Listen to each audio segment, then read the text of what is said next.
Ya. Yan.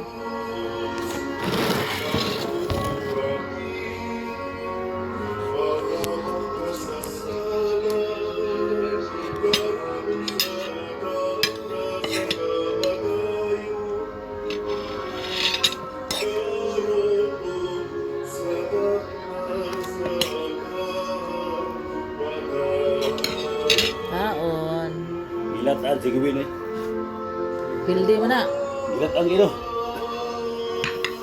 Di ko na siya mahawa yun. Kasi ako nung kami gobernador, yabang na. Baga sa na. Ano sa mga hawa?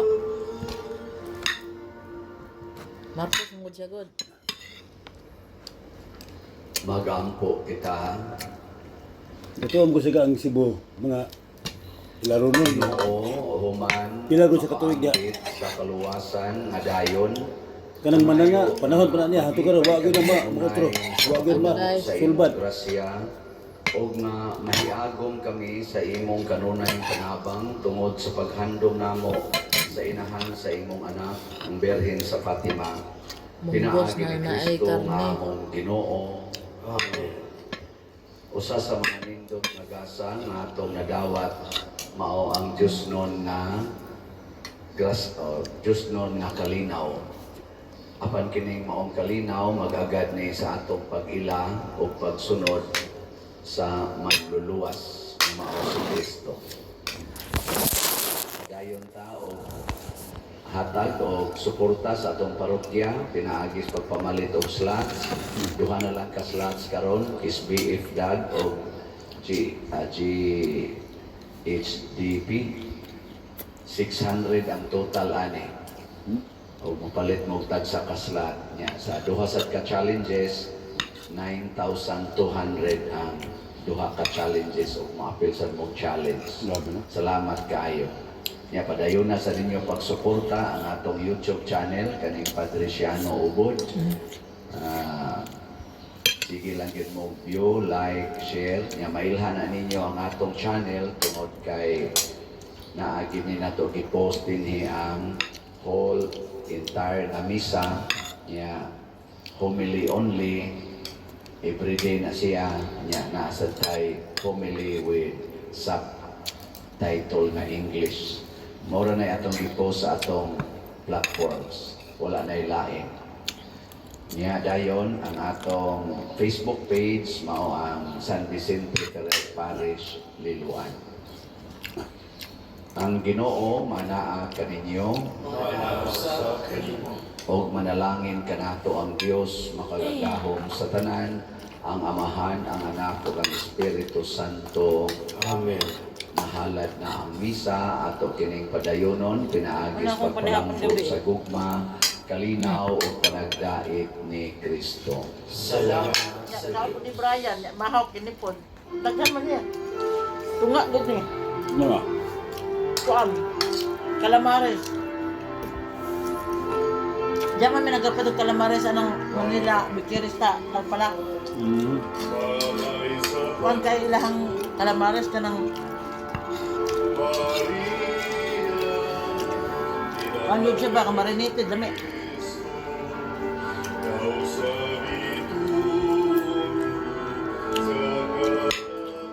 Ano na naman yan?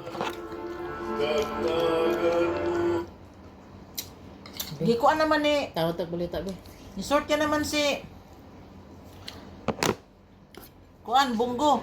Na. na, Nagpasalamat na siya. I'll do that right now. kami na biruan. Ano? Tapos iba makinong sunod. Number one dahil siya. Iba pa ba to? Bam, Daog dahil sa Marcos. These expenses. Bunggo. Awesome. Alang, daya man. Daog sa daya. Bunggos, gaya, The bills that I kakak, need to gaya. pay. Marcos wang. Yes. Now where was I? Nagkabaan si Kuan. Bung Rebilla. Local positions na iproklama na isang araw matapos ang botohan. Nagkabaan Bung Rebilla. Magic 13. Tukok ka na siya ba? Kanya na naabol si Lito Lapid. Oo, nangunguna pa rin sa senatorial race. Silang senatorial candidates na pasok sa top Hindi na makapasubungod. pagkukuha ng pasasalamat sa May 5 na Oo, to. Pustol po. Erwin. Ah. Pero ang isa wala. Mission on Diretso, sigiliit na walang nangyaring dagdag bawas sa isinagawang halalan sa bansa. Di man jud pwede nga. Ilang dayaon jud na kay daga man nagamonitor.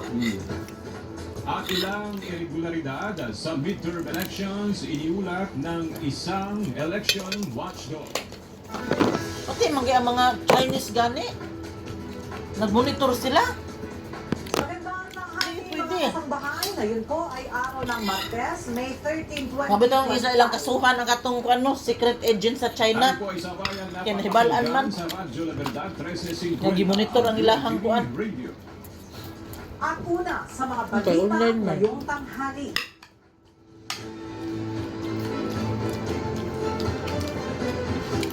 Magkakato Doon jud na, ang Brian, ito mentala kung walay Doon na yung bayan to. Nagsimula Mga. na ang canvassing Iguanan ng mo? Comelec Asa may diritan? sa Hubag ba na? canvasser para Pikas. bilangin ang mga nakuhang Ano? boto Hubag para na. sa senatorial race, gayon din sa party Hubag list na. groups. Samantala sa press Hubag kayo. conference kanina ng Ano, nagibasahe? nilinaw ng komisyon Ah. na walang nangyaring Iguanan na, dagdag ito sa bawas sa boto Punta na ng to. mga kandidato. Mula sa Manila Hotel, Nya pagpakulog gyapon ang kuan pata. Bayan o boto Ng doon lami. sa mga local absentee voting noon nakaraang April 28, Lagi na ako nabutang igata. At ay canvas rin Ella ang So, nanigata. boto galing dyan sa Baguio City. Nagbayad ko at galunggong din bagapon, sa nga kagagmartan. Ifugao. Oh. At may natitira pa Yan. mahigit na 20 Ano ba? certificate of canvas na pumasok na sa mga posts Nga, sa iba't kagagmay. ibang mga bansa dahil sa overseas internet voting. Ito lang. Saan ang mga ito ay Cinco. ikakanvas rin Ella mamayang ng Cinco? Isa ka mamayang alauna-imedya ng hapon. Lamin na siya preto, sa kung dili pag-resume preto, ng kanilang, taxi siya pinauga. canvassing. Ayon kay Chairman George Erwin Garcia, Yung Louis Ara jud siya ba? sa Sabado ay may mga mapuproklama ng Louis ang bawang. ng senador at gayon din Yung ng sabaw, party list pinaugag group. yun. Samantala, Lamig na. nilinaw naman ng komisyon na walang nangyaring dagdag bawas sa boto ng mga kandidato ayon sa Aba ng Comelec ENA. brown tan? Nagkaroon ng issue Ulan. doon sa pagbasa, paglalabas ng data sa mga pumasok na datos mula sa mga presinto papunta sa media server. Inalimbawa kanina Ella ng Comelec, halimbawa sa pagsasara ng botohan alas 7 ng kagabi at may nakapag-transmit na 2 presinto galing sa 2 presinto papunta doon sa media server. Wala man kaya na Doon kuungod. ay mayroong corresponding na Ang mga figure OFW. kung ilan yung Wala, boto lagpan. na Kung nakuha nagboto, ng nagdagana. halimbawa ng mga senador at gayon din ng party list. May daya mo. At pagkatapos ng 15 minutes, kasi yun yung time na maglalabas ng panibagong resulta ng botohan. Magpapadala ulit ng election results papunta sa mga server. So kung noong unang padala daw yun yung naging halimbawa kanina ng Comelec, may nagpadala na 2 presinto after 15 minutes, may nagpadala ng 3 presinto. So 5 na ang pumasok doon sa server na yon. Pero ang sinabi dito ni Chairman George Erwin Garcia, sa halip na 5 na ang mangyayari doon, sa halip na yung ilalabas natin ay 5, kung hindi mo ito babawasan kasi may nadoble daw doon na datos yung unang na ipadala madodoble yun, yung dalawa ulit nilang ipapadala ulit yun doon sa server, so magiging 4 na kumbaga. Tapos meron pang 3 na nadagdag, sa halip na 5 lang yung naipadala, ang lalabas doon kung hindi mo eliminate yung 2 naipadala ay 7 na mga presinto ang datos. So yun yung nangyayari kagabi na kung kailan may nakita yung ating mga kasambahay na sa ganitong oras, halimbawa 26 million na ang pumasok na boto sa isang kandidato. Bakit nung madaling araw na 21 million na lang ang sinabi dito ni Garcia, nakapaglinis na ng datos yung mga itong mga media na naglabas ng mga figure nga na alright, Ito na ito ba ito? Wala gina, ang ubang boto ni Bong gipanghatag sa uban. Para ingon nga daghag ni boto. Ikuan. Ihatag na kay Kiko o kay Kuan bang ang senatorial kay talent Prince. base, partial Ah. and unofficial account mula sa unofficial count Hihati mula yan. sa Comelec media server. Nangunguna pa rin po si Bongo sa botong 25 mo na. 21,271. 26 gaya ng taon na. 16,823,771. Bato de la Rosa, 16,685,378. Wala, dula na Marcos. Erwin, 13,814,973. Pangilinan Kiko, 12,301,896. Marcoleta Rodante, 12,228,463. Lacson P, Ano, kalaban na, wag. 12,141,946. Soto Tito, 11,930,372. kalaban namin. Sino ba nung Mario? Ito naman. Loud eh. Ano? Pero binod. Cayetano Pia, Ang kalaban na niya? 11,794. Ang kalaban mo niya? Ah, sige. Magandaan man ang gabaw. Sige, pang-ungad ang tanong. Tanong. Ano ang ganyan? Labing isa naman Marami. po, Lapid Lito, 10,000,000. Ang mga saging, gabunuhan na. 926. Hapit na harbison. Labing Ito dalawa, Ako ang tabiano eh. 10,723,468. Si Bong Revilla naman po, 9,744,844. Panglabing apat naman, si Tulfo Ben Bita, 9,743,080.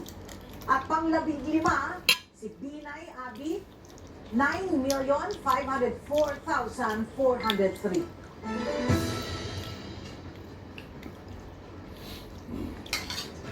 Nagpahayag na ng kanilang mensahe ang mga nangungunang kandidato sa pagkasenador sa partial and unofficial tally ng Commission on Elections o COMELEC. Dr. Bongo na nananatiling nasa top 1, sinabing gagawin lang ang kanyang trabaho sa Pilipinas.